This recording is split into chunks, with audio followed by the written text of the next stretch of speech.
boleh, karena dai itu berarti sudah menarifkan dirinya. Jadi bagaimana pandangan Ustaz jika seorang dai itu menerima yang diberikan oleh orang yang mengundang dia untuk menyampaikan dakwahnya? Itu dia. Terima kasih Ustaz. Ittabi'u man la yas'alukum 'alaihi ajra. Ikutilah orang yang tidak mengambil upah. Jadi saya dulu pengajian, datang bapak-bapak nanya, pengajiannya di Riau, angkat tangan tuh. Ustaz, ada yang mau bertanya? Apa Pak? Dalam surat Yasin kan ada tuh, ittabi'u man la yas'alukum 'alaihi ajra. Ikutilah Nabi Muhammad yang tak ngambil upah. Dia sebetulnya mau nyindir saya, Ustaz ngambil amplop itu. Bukan ini bapak ini. Kemudian saya minta, kalau saya cerita dulu. Kemudian saya minta sama tuan rumah itu, ada pena sama kertas. Saya bilang, ada Pak. Saya tulis Pak. Nabi Muhammad SAW perang Badar tahun kedua, mendapat harta rampasan perang namanya ghanimah, la taqillu an 50 alf dinarin zahabin, tak kurang dari 50.000 keping uang dinar. Zaman Nabi tak ada duit kertas.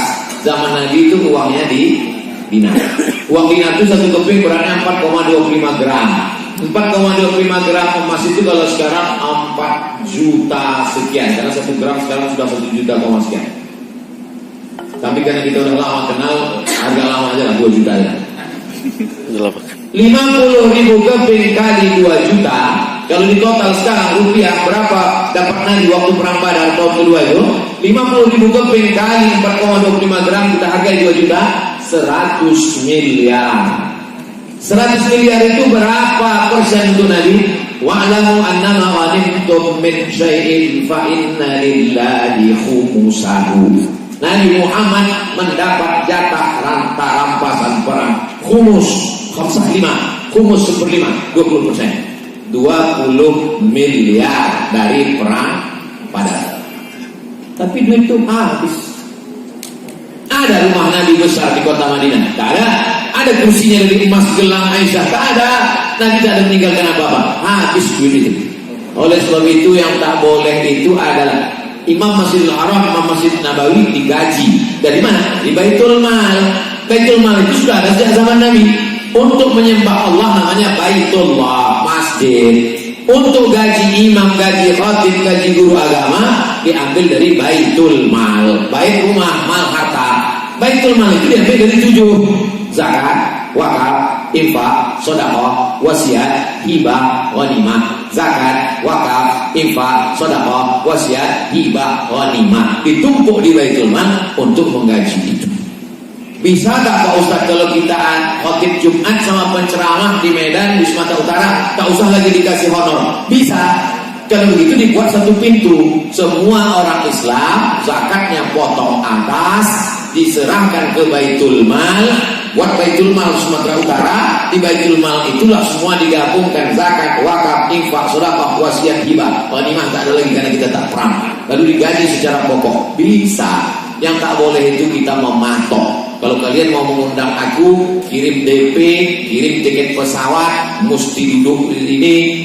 Itu yang tak boleh. Saya sampai hari ini diundang orang belum pernah lagi minta mesti pesawatnya harus ini, duduknya kursi ini, tak pernah. Oleh sebab itu sebelum saya patok ini, undang-undang. Maka saya buat tuh video pendek. Saya Abdul Somad, di mana penceramah dari Sabang sampai Merauke, sampai ke Australia, sampai ke Eropa. Kalau ada orang mengatasnamakan saya, meminta DP, meminta tiket pesawat harus eksekutif, harus itu bukan. Berarti penipu, pembohong. Banyak juga jamaah yang tertipu. Oleh sebab itu, yang tak boleh itu dia patok, dia bandrol, dia bahwa ada orang mengasih, alhamdulillah. Bahwa tak ada orang mengasih, nauzubillah. Kacau. Saya YouTube itu yang baru saya urus sendiri baru setahun ini. Itu totalnya dapat sekitar 400 juta. Duitnya habis semua untuk membeli sembako dibagi tiap bulan ke fakir miskin. Jadi kalau Bapak Ibu mau nonton YouTube pengajian saya, itu Sama dengan Bapak Ibu membeli sembako, habis tak saya ambil duitnya. Tanya tim media, transfer langsung ke yayasan, habis dibagikan ke fakir miskin. Oleh sebab itu, subscribe, like, and share. Apa lagi yang perlu?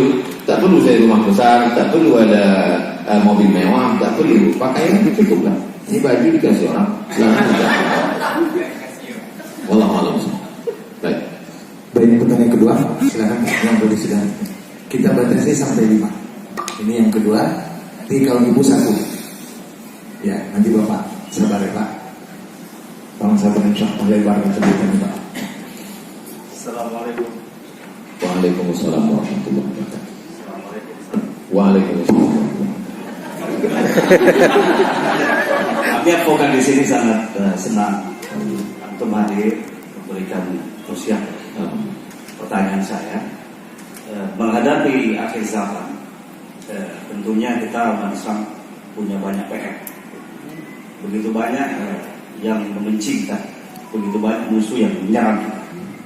Apa Ustaz solusinya bagi umat Islam khususnya Indonesia yang merupakan salah satu populasi terbesar Muslim di dunia, yang firqah terlalu banyak, kelompok terlalu banyak, seakan kita terpecah. Sehingga solusinya bagaimana kita bersatu menghadapi tantangan di akhir zaman ini. Saya kira itu aja. Terima kasih. Assalamualaikum warahmatullahi wabarakatuh. Waalaikumsalam warahmatullahi wabarakatuh. Sekarang tak ada lagi PR karena semuanya belajar online. Tapi kita punya beban yang luar biasa. Maka Islam mengajarkan inja akum fasikun, kalau datang orang membawa berita macam-macam, fatabayyanu, klarifikasi. Datang orang memfitnah saya macam-macam, saya silaturahim ke kiai-kiai, silaturahim ke kiai fulan, silaturahim. Bahkan tidak hanya silaturahim kepada tokoh-tokoh agama, silaturahim. Dan jamaah itu cerdas. Ketika dituduh saya anti kebinekaan, anti Pancasila, ini kan stigma, melekatkan ini kepada orang supaya orang jangan dengan ceramah itu, soal itu, mau buat negara Islam itu anti kebinekaan. Tapi jamaahnya cerdas. Belum sempat saya buat video, mereka sendiri yang menyebar video waktu saya menaikkan bendera di kampung suku Terasing dalam mama, waktu bendera dikoyak-koyak, kami yang memasang di dinding, kami pula mengajarkan anak-anak itu upacara Indonesia tanah airku. 5-6 tahun yang lalu waktu kamu masuk ke dalam daratnya sudah 5 jam naik mobil, tinggalkan mobil tepi sungai, naik ke dalam 7 jam, kami pasang bendera. Tak pernah video itu kami simpan. Tapi mana dapat mereka? Mereka edit, mereka sebarkan. Masyarakat kita sudah cerdas. Bahwa ada haters, ya. Sedang Nabi Muhammad ada haters. Ya. Ada dalam surat haters. Mana coba usah? Tampak ada adilah diwali. Surat haters. Lalu kemudian yang kedua itu intern. Adapun ekstern yang keluar, kita silaturahim dengan yang berbeda tokoh, beda agama. Ada kemarin di dialog kita di lintas agama, lintas disiplin ilmu, banyak dialog. Selama musim pandemi ini saya putuskan tidak tabligh akbar untuk kita ikut protokol kesehatan, ikut pengajian hanya yang bisa saja protokol, termasuklah komunitas advokat Medan. Nah ini bisa, kenapa? Karena semuanya patuh. Belum masuk itu ditembak dulu, 3 panah masuk. Bisa cuci tangan, hand sanitizer, kemudian duduknya berjarak, pakai masker. Oleh sebab itu fitnah-fitnah ini orang yang tak paham kita kasih paham. Tapi ada orang yang gagal paham, memang cari makannya dari tak paham itu. Nah itu tak bisa kita kasih paham. Jadi kita berjuang saja. Kalau kita capek, lelah, dia menang. Kalau dia capek, kita menang. Oleh sebab itu hidup ini adalah konflik antara hak dan batil. Kata Sayyidina Ali, aku tidak khawatir kebenaran itu kalah. Yang kukhawatirkan itu orang benar diam sehingga orang kalah merasa benar. Yang kukhawatirkan itu orang benar itu diam sehingga orang yang salah merasa benar. Antara betul dan batil itu tipis. Saking banyaknya orang batil berkata batil, yang betul merasa batil merasa betul. Oleh sebab itu maka di akhir zaman ini kita tetap istiqomah, banyak beribadah, tahajud yang sampai tinggal, menguatkan kita dari dalam. apalagi bapak godaannya luar biasa, godaan duit, godaan perempuan, godaan persaingan, godaan perkara, banyak tekanan. Itu tak bisa kalau tidak kekuatannya dari dalam. Dia harus dari dalam. Makanya Nabi Muhammad itu kata Allah SWT, Inna nasi'atal laili hiya asyaddu aqwa wa aqwa qila. Di tengah malam kau bangkit ya Muhammad, karena kau akan menghadapi orang-orang yang kuat. Begitu juga dengan Nabi Musa alaihissalam. Ketika dia akan menghadapi Fir'aun, kalau dia tinggal di istana, di zona aman, dia tak akan mampu.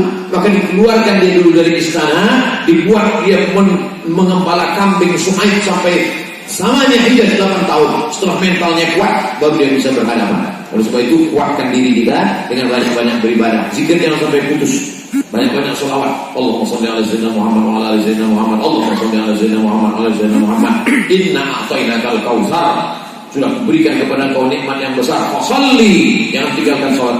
Wanhar, berkorbanlah. Inna syani'aka wal abtar. Siapa yang membenci engkau, itulah yang akan terputus. Apalagi kalau sedang perkara, banyak-banyak dibaca. Inna a'tainakal kautsar. Inna syani'aka wal abtar. Jadi keyakinannya adalah jangan minta keyakinan sama dukun, benjimat pula, melihara tuyul.